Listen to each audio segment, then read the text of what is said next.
प्यारे दोस्तों, भारत में रेलवे ट्रैक पर नमाजी नमाज पढ़ रहे थे कि अचानक ट्रेन आ गई। फिर जो हुआ वह देखकर सब दंग रह गए। ट्रेन मास्टर ने ट्रेन नमाजियों पर चढ़ाने की कोशिश की तो क्या हुआ, यह जानने के लिए वीडियो को आखिर तक जरूर देखिएगा। वीडियो को लाइक और चैनल को सब्सक्राइब करना हरगिज ना भूले। प्यारे दोस्तों, ट्रेन के सफर के दौरान देखा गया कि ट्रेन में सफर करते हुए नमाज का वक्त हो जाए तो मुसाफिरों के लिए परेशानी की वजह बनता है कि वह नमाज को किस तरीके से अदा करे, क्योंकि नमाज के वक्त ट्रेन रोकी नहीं जाती, जबकि दीन इस्लाम ने सफर के दौरान नमाज को मुख्तसर करने की रिवायत जरूर दी है, लेकिन इसके बावजूद नमाज छोड़ने की इजाजत हरगिज नहीं है। भारत में एक अल्लाह वाले अल्लाह के नेक बंदे ट्रेन का सफर कर रहे थे कि ट्रेन प्लेटफार्म पर रुकी तो उन्होंने यह नियत की कि मगरिब की नमाज का वक्त है और नमाज अदा कर ली जाए। तो फिर ऐसा वाकया रोनुमा हुआ कि सब दंग रह गए। दरअसल यह सच्चा वाकया भारतीय रियासत राजस्थान के एक ट्रेन स्टेशन पर पेश आया। बताया जाता है कि भारत में एक अल्लाह वाले बुजुर्ग रहते थे जो अक्सर ट्रेन का सफर इस नियत से किया करते थे कि दीन इस्लाम के तबलीग की जाए, मुख्तलिफ शहरों और इलाकों में जाकर लोगों को अल्लाह का पैगाम पहुंचाया जाए, इन्हें रब ताला की इबादत का दरस दिया जाए और इन्हें यह बताया जाए कि वह वाहिद रब जो तमाम जहानों को पैदा करने वाला है, इन्हें पालने वाला और रिजक अता करने वाला है। उसकी जानिब एक कदम बढ़ाओ तो वह 100 कदम तुम्हारी तरफ बढ़ाएगा, तुम उसकी तरफ चलकर जाओ तो वह दौड़कर तुम्हारी तरफ आएगा। लिहाजा यह अल्लाह वाले बुजुर्ग एक बार इस नियत से ट्रेन का सफर कर रहे थे। सफर करते करते एक प्लेटफार्म पर यानी एक स्टेशन पर पहुंचे तो ट्रेन रुक गई। नमाज मगरिब का वक्त हो चुका था तो अल्लाह वाले बुजुर्ग ने अपने साथियों के साथ यह मशवरा किया कि ट्रेन तो स्टेशन पर रुकी हुई है, लिहाजा हम नमाज अदा कर लेते हैं, बजाय इसके कि ट्रेन के अंदर बैठकर जल्दी जल्दी में नमाज अदा की जाए। हम प्लेटफार्म पर उतरकर नमाज पढ़ेंगे और फिर अपने सफर को वापस शुरू कर लेंगे। प्यारे दोस्तों, अल्लाह वाले बुजुर्ग और उनके साथी ट्रेन से उतरे। इन तमाम लोगों ने वजू किया और प्लेटफार्म पर ही नमाज मगरिब को अदा करने लगे। जैसे ही फर्ज की अदायगी के लिए नमाज शुरू की तो दूसरी तरफ से ट्रेन ने अपना हॉर्न बजाना शुरू कर दिया, जिसका मकसद यह था कि ट्रेन अब अपने सफर को एक बार फिर से शुरू करने वाली है। लेकिन बहुत जल्द ट्रेन के हॉर्न की आवाज आना बंद हो गई। मामला यह हुआ कि ट्रेन का इंजन स्टार्ट नहीं हो रहा था। ट्रेन मास्टर और दीगर अमला इस अजीबोगरीब सूरत हाल पर परेशान हो गया कि बीच रास्ते इस प्लेटफार्म पर ट्रेन का इंजन स्टार्ट नहीं हो रहा। लिहाजा फौरी तौर पर मैकेनिक को बुलाया गया ताकि तकनीकी मसले को देखा जाए। यहां यह बात वाज़ेह रहे कि ट्रेन अपने हॉर्न बजाने के बाद अपने सफर को आहिस्ता आहिस्ता दोबारा शुरू करती है, और अगर कोई मुसाफिर प्लेटफार्म पर रह जाए तो ट्रेन कभी उसका इंतजार नहीं करती। लिहाजा तमाम मुसाफिरों को इत्तला और हिदायत हॉर्न की सूरत में जारी की जाती है कि जैसे ही हॉर्न की आवाज सुने तो फौरी तौर पर अपने डब्बे पर सवार हो जाएं। कुछ ऐसा ही मामला इस वाक्य में भी रोनुमा हुआ कि अब ट्रेन का हॉर्न बजना तो बंद हो चुका था, जबकि अल्लाह वाले बुजुर्ग और उनके दीगर साथी नमाज अदा कर रहे थे। मैकेनिक ने आकर यह बताया कि ट्रेन के इंजन के अंदर तकनीकी तौर पर कोई खराबी नहीं है, यानी ट्रेन का इंजन बिल्कुल ठीक है और इसे स्टार्ट भी होना चाहिए और चलना भी चाहिए। अब क्योंकि यह तमाम तर मामला मैकेनिक के समझने वाला तर था तो उसे रुखसत कर दिया गया। लेकिन ट्रेन मास्टर बहुत परेशान था और इसी परेशान के आलम में वह प्लेटफार्म पर टहल रहा था। टहलते हुए ट्रेन मास्टर ने देखा एक जानिब कुछ लोग नमाज अदा कर रहे हैं, तो इसने फौरी तौर पर पूछा कि यह लोग कौन हैं, क्या यह किसी ट्रेन का इंतजार करने वाले हैं या फिर इसी ट्रेन पर सफर करने वाले थे। तो बताया गया कि यह इसी ट्रेन पर सफर कर रहे थे और जब ट्रेन रुकी तो यह लोग मगरिब की नमाज अदा करने के लिए ट्रेन से उतरे और प्लेटफार्म पर ही नमाज अदा करने लगे और इन्होंने वापस इसी ट्रेन में सवार होना था। दोस्तों, ट्रेन मास्टर किसी हद तक मामले को समझ गया। वह एक जानी बैठ गया और इन लोगों को देखता रहा, और जब इसने गौर किया तो उसे मालूम हुआ कि कुछ नमाजी ट्रेन की पटरी पर भी मौजूद थे, जिसे देखकर ट्रेन मास्टर समझ गया कि हो ना हो इन्हीं नमाजियों की वजह से ट्रेन स्टार्ट नहीं हो रही थी। नमाजी बड़े ही आराम से और खुशू और खुजू के साथ नमाज अदा कर रहे थे। जैसे ही अल्लाह वाले उन बुजुर्ग ने नमाज मुकम्मल की तो यह ट्रेन मास्टर खुद उनके पास गया और जाकर गुजारिश की कि ए अल्लाह के नेक बंदे, मैंने आपको नमाज अदा करते देखा है और यूं मालूम होता था कि शायद आप अपने रब ताला को देखकर नमाज अदा कर रहे हैं। यानी इतने अदब और एहतराम के साथ नमाज अदा की जा रही थी कि गोया आपको अल्लाह ताला की जात दिखाई दे रही थी। और हैरत अंगेज तौर पर आप नमाज अदा करते रहे और उधर हमारे ट्रेन का इंजन बंद हो गया और स्टार्ट होने का नाम नहीं ले रहा था। मुझे यह लगता है कि शायद अल्लाह ताला ने आपके इस नमाज को पसंद करके ट्रेन को आपके लिए रोके रखा। अगर आप नमाज अदा कर चुके हैं तो बराए कर्म आप ट्रेन पर सवार हो जाएं ताकि हम सफर को दोबारा शुरू कर सके। ट्रेन मास्टर की बात सुनकर वह बुजुर्ग मुस्कुराने लगे और क्योंकि अल्लाह वाले बुजुर्ग अपनी नमाज मुकम्मल कर चुके थे, लिहाजा वह फौरी तौर पर ट्रेन के डब्बे पर सवार हुए और अपने अपनी सीट पर जाकर बैठ गए। जिसके बाद ट्रेन के ड्राइवर ने जैसे ही इंजन को स्टार्ट किया तो अब की बार इंजन फौरी तौर पर स्टार्ट हो गया और इस ट्रेन ने अपने सफर को फिर से शुरू कर दिया। अल्लाहू अकबर। प्यारे दोस्तों, एक हदीस पाक का मफहूम है कि अगर कोई शख्स दुनिया में मग्न हो जाए, दुनिया के दौलत और ऐसो इसरत को तलाश करने के लिए भागता फिरे, तो फिर अल्लाह ताला उसको इसी में थका देता है। और अगर वह शख्स अल्लाह की इबादत करें और वह तमाम काम करें जो अल्लाह ताला को पसंद है, तो अल्लाह रब्बुल आलमीन उसे इस दुनिया की खुशियां और आसानियां अता करता है और आखिरत में भी उसके लिए बड़े इनाम का हिस्सा रख दिया जाता है।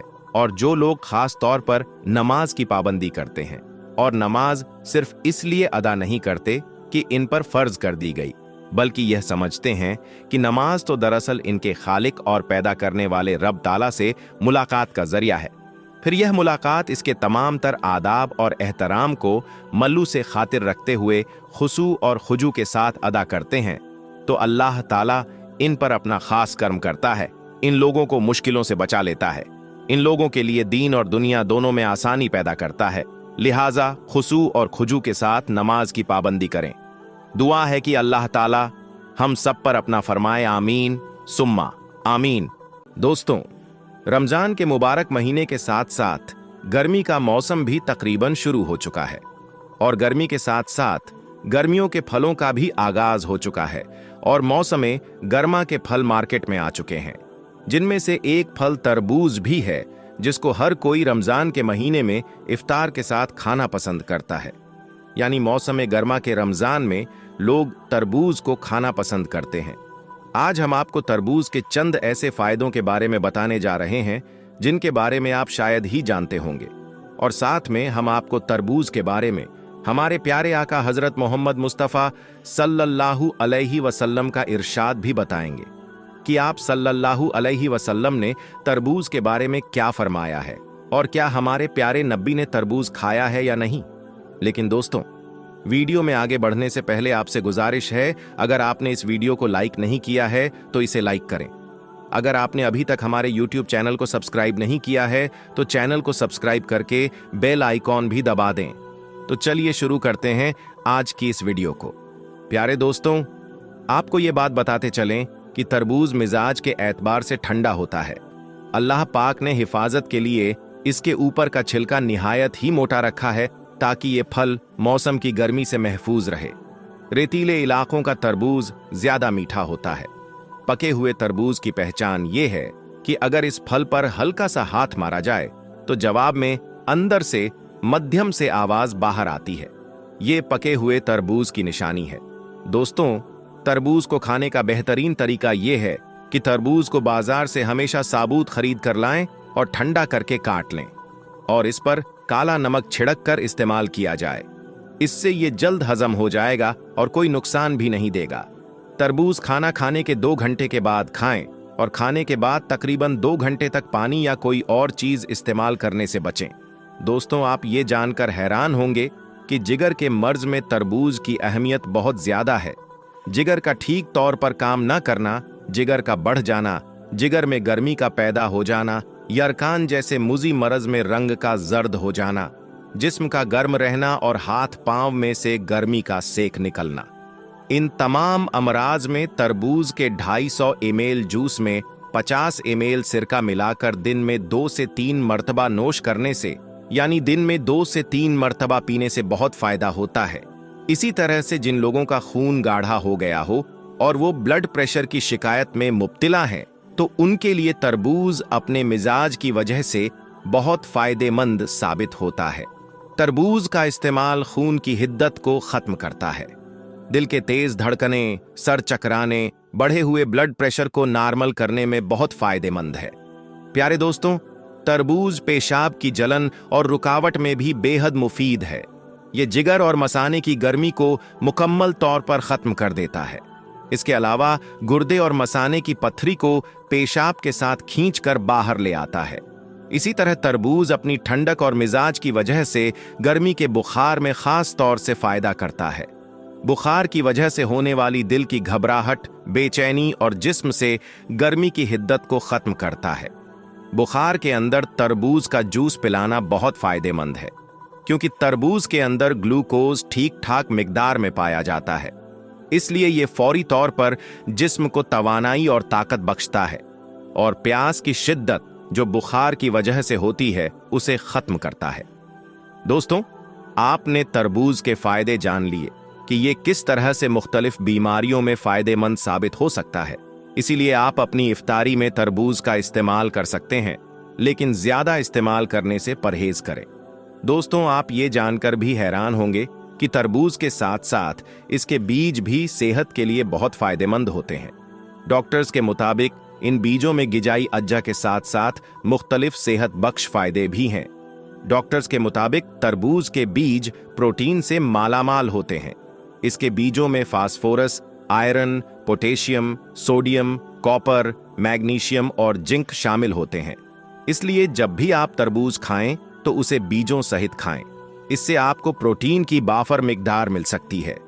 बहुत से लोग ऐसे होते हैं जो तरबूज को बिना बीजों के खाते हैं, तो हमें चाहिए कि हम तरबूज को बीजों समेत खाएं। प्यारे दोस्तों, जहां तक बात है हमारे प्यारे नबी हजरत मोहम्मद मुस्तफ़ा सल्लल्लाहु अलैहि वसल्लम ने तरबूज नोश फरमाया है या नहीं, तो हदीस पाक में ये बात मिलती है कि हमारे प्यारे नबी हुजूरे पाक सल्लल्लाहु अलैहि वसल्लम ने तरबूज को खजूर के साथ तनावुल फरमाया है और इसको खजूर के साथ मिलाकर खाने को पसंद फरमाया है। खजूर का मिजाज गर्म होता है और तरबूज का मिजाज ठंडा होता है। इस तरह से जिस्म में एहतराल पैदा होता है। अब्बू दाऊद में है हजरत आयशा सिद्दीका रजी अल्लाह ताला अन्हा से रिवायत है कि हमारे प्यारे नबी हुजूरे पाक सल्लल्लाहु अलैहि वसल्लम तरबूज और खजूर को मिलाकर खाते और फरमाते, हम इस खजूर की गर्मी को इस तरबूज की ठंडक के साथ, इस तरबूज की ठंडक को इस खजूर की गर्मी के साथ तोड़ते हैं। तो दोस्तों, अगर आप भी इफ्तारी में तरबूज खाते हैं तो इस सुन्नत पर जरूर अमल करें, यानी तरबूज को खजूर के साथ मिलाकर खाएं। इससे जिस्म को भी फायदा होगा और सुन्नत पर भी अमल हो जाएगा। प्यारे दोस्तों, हुजूर पाक सल्लल्लाहु अलैहि वसल्लम से कई तरह के फल खाना मनकूल है। हमारे प्यारे नबी हजरत मोहम्मद मुस्तफ़ा सल्लल्लाहु अलैहि वसल्लम को खजूर में अजवा खजूर बहुत पसंद थी। हजरत साद बिन वक्कास कहते हैं कि रसूलुल्लाह सल्लल्लाहु अलैहि वसल्लम ने इरशाद फरमाया, जो शख्स हर रोज सुबह के वक्त 7 अजवा खजूरें खा लिया करें तो उस दिन उसे जहर और जादू नुकसान नहीं पहुंचा सकेगा। हमारे प्यारे नबी हजरत मोहम्मद सल्लल्लाहु अलैहि वसल्लम से खजूर के साथ दूसरी चीजें मिलाकर खाना भी मरवी है, जैसे कि खजूर और मक्खन, खजूर और खरबूजा, खजूर और तरबूज, खजूर और ककड़ी। हुजूर सल्लल्लाहु अलैहि वसल्लम ने खजूर को बेहद पसंद फरमाया है। आप सल्लल्लाहु अलैहि वसल्लम इसी से रोजा इफ्तार करने को पसंद फरमाते। आप सल्लल्लाहु अलैहि वसल्लम ने इरशाद फरमाया, खजूर में हर बीमारी की शिफा है। दोस्तों, मुसलमान खजूर से रोजा इफ्तार करने को तरजीह देते हैं क्योंकि ये हमारे प्यारे नबी का पसंदीदा फल और सुन्नत है। खजूर रमजान में इस्तेमाल होने वाला सबसे पसंदीदा फल है और इसका इस्तेमाल रमजानुल मुबारक के महीने में कसरत से किया जाता है। आप सल्लल्लाहु अलैहि वसल्लम ने न सिर्फ इफ्तारी में बल्कि सहरी में भी खजूर तनावुल फरमाई। और फरमाया मुसलमानों के लिए सहरी का बेहतरीन खाना खजूर है। दोस्तों, अब हम आपको बताएंगे कि जो लोग रमजानुल मुबारक के महीने में सहरी करके सो जाते हैं उनके साथ क्या होता है। यकीन मानिए दोस्तों, आप ये जानकर बहुत हैरान हो जाएंगे। तो चलिए जानते हैं कि उनके साथ क्या होता है। दोस्तों, रमजानुल मुबारक पूरी अजमतों और बरकतों के साथ चल रहा है और इस महीने में हमारी नौजवान नस्ल बरकत हासिल करने के बजाय इसका उल्टा इनकी ये आदत बन चुकी है कि वो सारी सारी रात जागते हैं। कोई क्रिकेट जैसे खेल में मसरूफ होता है तो कोई मोबाइल में मूवीज वगैरह देखने में मसरूफ होता है। और इसी तरह से जब सहरी का वक्त हो जाता है तो ये लोग सहरी करके रोजा रखते हैं और नमाज़े फज्र अदा करके सो जाते हैं। तो दोस्तों, जो लोग सहरी के बाद सो जाते हैं वो हजरत अली रज़ियल्लाहु ताला अन्हु का ये बयान जरूर सुने। हजरत आयशा रज़ियल्लाहु ताला अन्हा का ये मशहूर रिवायत है कि जब मुअज्जिन फज्र की अजान देकर खामोश हो जाता और सूरज तुल्लू हो जाता, यानी कि सूरज की रोशनी फैलने लगती, तो आप सल्लल्लाहु अलैहि वसल्लम खड़े हो जाते और 2 रकात फज्र की सुन्नत अदा करते। उसके बाद अपनी दाहिनी करवट पर लेट जाते। यहां तक कि मुअज्जिन इकामत कहने की इजाजत हासिल करने के लिए आप सल्लल्लाहु अलैहि वसल्लम के पास आते तो आप सल्लल्लाहु अलैहि वसल्लम नमाज पढ़ने के लिए मस्जिद में तशरीफ ले जाते। हजरत उस्मान रज़ियल्लाहु ताला अन्हु से मरवी है कि आप सल्लल्लाहु अलैहि वसल्लम ने फरमाया कि फज्र की नमाज के बाद सूरज निकलने तक जिक्र खुदा में लगे रहने से रिज्क में बरकत होती है। हजरत फातिमा रज़ियल्लाहु ताला अन्हा बयान करती है कि मैं सुबह के वक्त सोई हुई थी कि नबी करीम सल्लल्लाहु अलैहि वसल्लम मेरे पास से गुजरे तो आप सल्लल्लाहु अलैहि वसल्लम मुझे पांव से हिलाए और फरमाया, बेटी उठो और अपने रब की तरफ से रिज्क की तकसीम में शामिल हो जाओ और लापरवाह लोगों की आदत न अपनाओ। अल्लाह ताला सुबह सादिक से लेकर सूरज निकलने तक लोगों का रिज्क तकसीम करता है। हजरत अनस बिन मालिक रज़ियल्लाहु ताला अन्हु से रिवायत है कि रिज्क हासिल करने के लिए सुबह सादिक से लेकर सूरज निकलने तक मत सोया करो। हजरत अनस रज़ियल्लाहु ताला अन्हु से इसकी वजह पूछी गई तो फरमाया, उस वक्त 70 मरतबा तस्बीह इस्तगफार करने से रोजी में बरकत होती है। हजरत अली रज़ियल्लाहु ताला अन्हु की जमीन की सतह पर किए जाने वाले 3 काम की वजह से जमीन अपनी तकलीफ का इजहार करती है। नंबर 1, किसी का नाहक खून बहाने से। नंबर 2, वो गुस्सल जो जिना जैसे बुरे काम के बाद किया जाता है। नंबर 3, सूरज निकलने से पहले सोने से। हजरत अबू वईल फरमाते हैं, हम सुबह की नमाज पढ़ने के बाद हजरत अब्दुल्लाह बिन मसूद रज़ियल्लाहु ताला अन्हु की तरफ गए। दरवाजे से सलाम किया तो उन्होंने हमें इजाजत दे दी, मगर हम थोड़ी देर दरवाजे के पास ठहरे रहे तो वहां एक बांधी आई और उसने कहा, तुम अंदर क्यों नहीं दाखिल हो रहे हो? फिर हम अंदर दाखिल हुए तो देखा हजरत अब्दुल्लाह बैठे तस्बीह कर रहे हैं। उन्होंने फरमाया, तुम्हें किस चीज ने अंदर आने से रोका है जबकि तुम्हें इजाजत दे दी गई थी? तो हमने कहा, हजरत कोई बात नहीं है सिवाय इसके कि हमने ख्याल किया कि शायद घर वालों में से कोई सो रहा हो। इस पर हजरत अब्दुल्लाह ने फरमाया, तुमने इब्ने उम्मे आदम के घर वालों के बारे में गफलत का गुमान किया। रावी कहते हैं, फिर हजरत अब्दुल्लाह ने तस्बीह पढ़ना शुरू कर दी। यहां तक ख्याल हुआ कि सूरज निकल गया है तो बांदी से फरमाया, देखो क्या सूरज निकल आया है। बहुत से रिवायत में है कि अल्लाह पाक सुबह सादिक से लेकर सूरज निकलने तक मखलूक के लिए रिज्क तकसीम करता है। यानी वो लोग जो इस पूरे वक्त में गाफिल रहते हैं, यानी कि सोए रहते हैं, तो रिज्क की बरकत से महरूम हो जाते हैं। और इस हदीस से मालूम होता है कि सुबह सादिक से लेकर सूरज निकलने तक रिज्क की तकसीम होती है और इस वक्त सोना लापरवाह लोगों का रवैया है। नबी करीम सल्लल्लाहु अलैहि वसल्लम और सहाबा इकराम रज़ियल्लाहु ताला अन्हु का तरीका ये था कि जब फज्र की नमाज पढ़ लेते तो सूरज निकलने तक अपनी जगह पर बैठे ही रहते और जिक्र अस्कार में लगे रहते थे। उस वक्त जिक्र इलाही में मसरूफ रहने से रिज्क में बरकत होती है और हमारे मुआशरे में रातों को जागना ट्रेंड बना लिया गया है। नौजवान नस्ल रात को 3-3, 4-4 बजे तक जागती रहती है और फेसबुक, इंस्टाग्राम, व्हाट्सएप वगैरह पर अपना वक्त जाया करते रहते हैं और इस तरह से उनकी सुबह की नमाज भी कज़ा हो जाती है। और ये दोपहर में 12 से 1 बजे तक सोते रहते हैं और उनके घर में कोई ऐसा फर्द नहीं होता जो उन्हें ऐसा काम करने से रोके। हम आज की वीडियो में आपको ये भी बताएंगे कि ऐसे नौजवान के बारे में हजरत अली रजी अल्लाहु ताला अन्हु ने क्या इरशाद फरमाया है और उनकी किस्मत में क्या कुछ लिख दिया जाता है जो ऐसे हालत की लपेट में आ चुके हैं। हजरत अब्दुल्लाह इब्ने अब्बास रजी अल्लाहु ताला अन्हु से मरवी है कि जो भी इंसान सुबह के वक्त सोया रहता है तो इस अमल को इस्लाम ने सख्त नापसंद करार दिया है और दोपहर के अलावा किसी भी और वक्त में मत सोया करो, जिसे कैलुल्लाह कहा जाता है और इसे दोपहर के वक्त ही अदा किया जाता है। और हमारे प्यारे नबी सल्लल्लाहु अलैहि वसल्लम भी ऐसा किया करते थे। कैलुल्लाह वो नहीं कि इंसान पेट भरकर खाना खाकर सो जाए।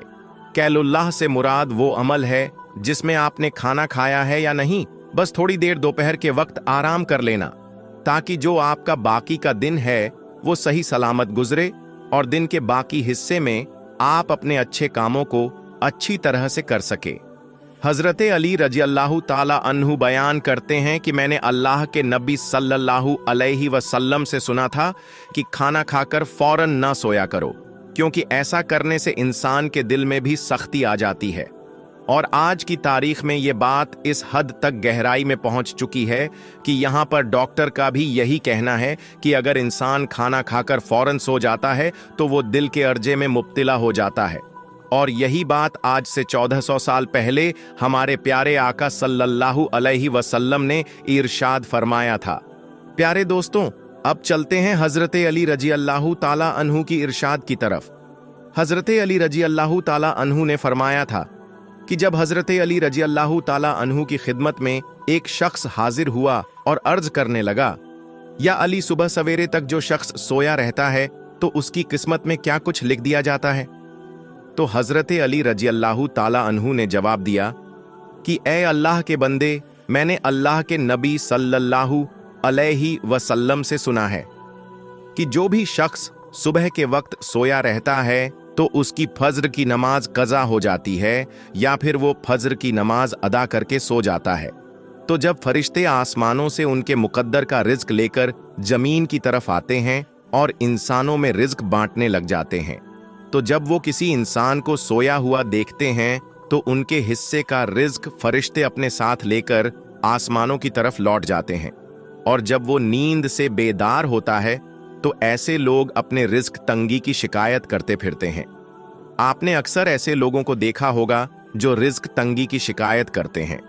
तो जब आप उनसे ये पूछेंगे कि ये लोग सुबह कितने बजे उठते हैं, तो उनका ज्यादातर जवाब यही होगा कि सुबह सवेरे तो हमारी आंखें नहीं खुलती हैं, हमसे सुबह उठा नहीं जाता है, हमें सुबह उठना बहुत मुश्किल लगता है।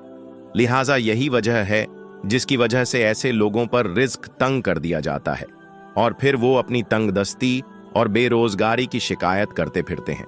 मेरी आप सबसे गुजारिश है कि सुबह सवेरे उठकर फज्र की नमाज अदा करें, कुरान पाक की तिलावत करें, फिर उसके बाद अपने दिन का आगाज करें। फिर आप देखेंगे कि आपका दिन कैसे सुकून के साथ गुजरेगा। आपके दिन में भी बरकत होगी और रिस्क में भी बरकत होगी। इसका उल्टा जो लोग 12 से 1 बजे तक सोकर उठते हैं तो इनका ये हाल होता है कि जब वो अपने दिन का आगाज करते हैं तो उन्हें अपने काम को ही करने में कुछ समझ नहीं आता। वो ये नहीं जान पाते कि उनका आज का दिन कैसा गुजरेगा।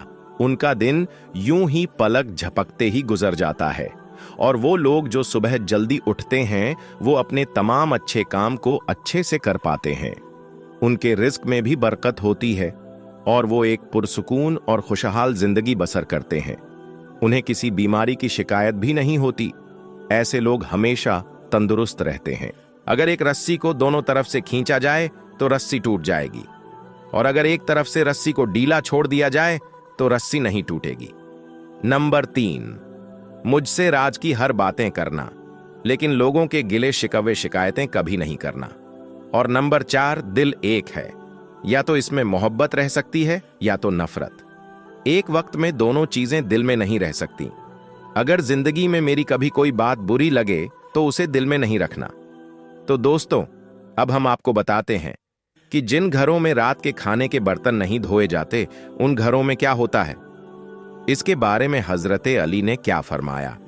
एक बार हजरते अली के पास एक औरत हाजिर होकर कहने लगी कि या अली, आखिर मेरी कौन सी आदत है जिसकी वजह से मेरे घर में परेशानियां आती रहती हैं, खत्म ही नहीं होती। तो हजरते अली ने फरमाया, ऐ औरत, तेरी एक आदत ने तुझे परेशान करके रखा है। तो वो औरत कहने लगी, या अली कौन सी आदत? तो हजरते अली ने फरमाया, तुम रात को सोने से पहले खाने के बर्तन ऐसे ही छोड़ देती हो। याद रखना, जो इंसान खाने के बर्तन साफ किए बगैर रात को ऐसे ही छोड़ देते हैं तो शैतानी जिन्न मैले बर्तनों की महक को सूंघते हुए उस घर तक आ पहुंचते हैं और यूं उस घर के लोग आपस में लड़ने झगड़ने लगते हैं, नफरत करते हैं और घर का सुकून और बरकत खत्म हो जाती है। ऐ औरत, अपने रात के बर्तन खाने के बाद धो लिया करो। अल्लाह के कर्म से शैतानी जिन्न तुम्हारे घर से दूर रहेंगे और यूं हर परेशानी तुम्हारी जिंदगी से खत्म हो जाएगी। तो दोस्तों, आज की इस वीडियो में बस इतना ही। हम मिलेंगे आपको अगली वीडियो में। तब तक के लिए अल्लाह हाफिज।